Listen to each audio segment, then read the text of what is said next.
abo mu Rumogo bakora aho muri Biafra aho mu Rembo Rwambara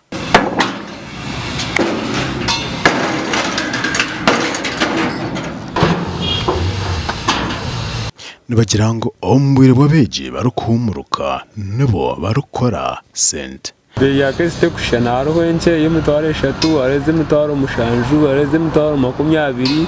buri omuntu rigiro kuyije beye kuko kumutora na kare buri kesi nore hariho kesi mpango hariho buryo hariho totche hariho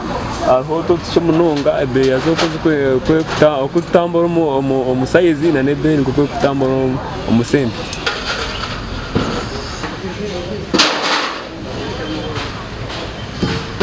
ya mtwalo mukao moya mtwalo mukao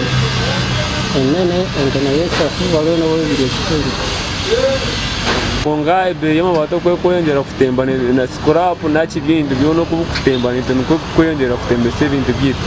ati yerangi kare tukantugore ya yenkumi ngati yana bagurizo mu cebe twacu kuzaka karangi ka 10 10 bagurizo man baguriza abantu no kayimunta kugira ngo akarangi taguza namashita gakatemba kutukozesa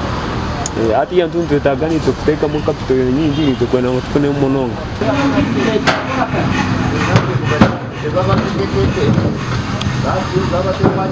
amabati galinye bulijimu girinye lanji bulijimu bintu bwe biti no kuja ukuzakugambira umuntu ko mukore kintu kibino kugure kigumire umukore kigumire ajana kigumire